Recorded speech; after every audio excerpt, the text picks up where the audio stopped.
E.T. here. This is Joe Choynski, about whom former heavyweight champion Jack Johnson said this, and I'm quoting Johnson. Choynski was the hardest puncher in the last 50 years, with Joe Walcott a close second. His left hook was even more effective than Dempsey's. Choynski could paralyze you, even if he didn't catch you flush. Unquote, Jack Johnson. During his fighting years, Choynski fought James J. Corbett in 1889, less than 3 years before Corbett took the title. Joe's fourth and fifth pro fights, by the way. Bob Fitzsimmons, he took on in 1894. That was a draw. 3 years before Fitz took the title from Corbett. He fought James J. Jeffries in 1889, and it was a draw. Jeffries is going to be champion after that.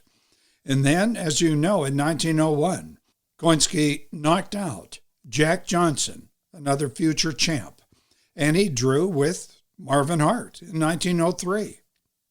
But the first year of the 20th century was a near disaster for Chrysanthemum Joe. He's called that, by the way, because of his fancy hairdos.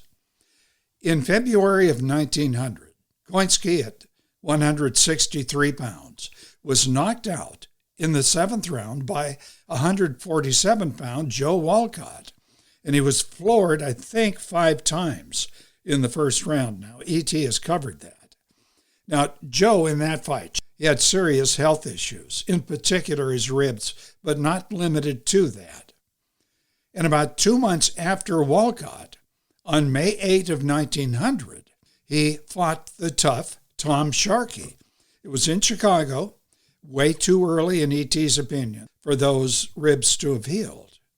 Sharkey, since beginning a pro career in, I think it was 1897, ran up a string of knockout wins over mostly good competition.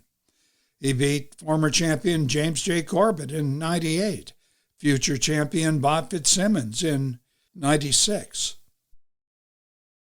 Sharkey previously had drawn with Choynski. On 16 February 1900, Choynski is meeting Sharkey for a third time. It's going to be at Tattersall Hall in Chicago. The weights, we know Choynski was 165, a middleweight, and Sharkey, and keep in mind, heavyweights at that time don't weigh in officially. In fact, there's nothing official about these fights.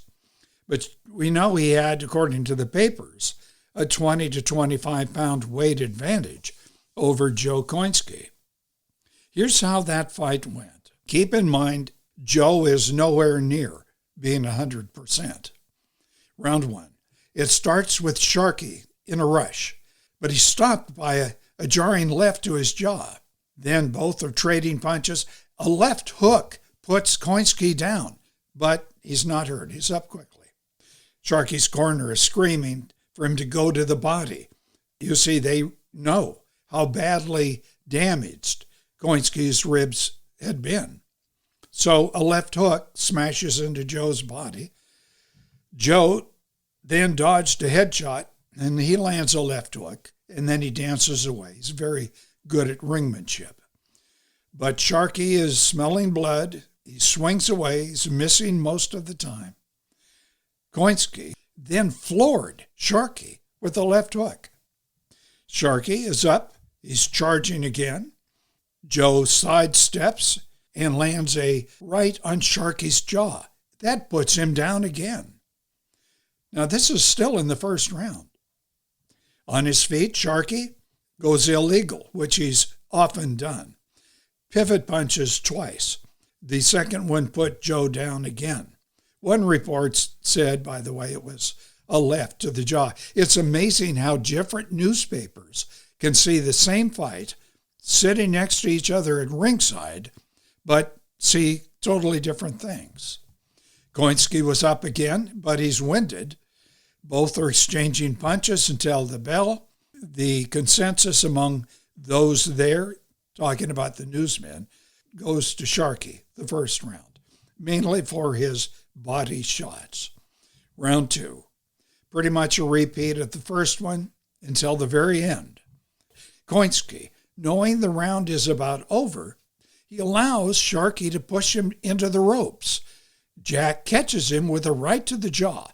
It is thrown so hard that Jack falls himself into the ropes. He almost falls out of the ring. But Joe, he's in bad shape. Now, according to a Wisconsin newspaper, and I'm quoting, Joe was put to sleep with a blow that would have annihilated the best man that ever put on gloves, unquote. But the bell rang before Joe could be counted out, so Joe's seconds pull him toward his corner. They try to get him on his feet. He sank to the floor. He was allowed to remain there where he had fallen. That's according to the newspaper. Joe, however, after all of this, his career continues. He is past his prime, but he does very well. He goes on to beat, as you know, heavyweight champion in the future, Jack Johnson, and that was just months after Sharkey. And he beat Marvin Hart in 1903. But in late 1904, Choynski hangs up his gloves. Now, E.T.'s sometime in the future going to cover Joe Choynski's famous 3 battles with his San Francisco nemesis, James J. Corbett, the Battle of the Barge being the most exciting of the 3. And that's it. That's the story. Type in your comments below. Subscribe, share the video, give it a like. You know the drill. Oh, yeah, tap the bell icon. You'll be notified of new uploads. Thank you.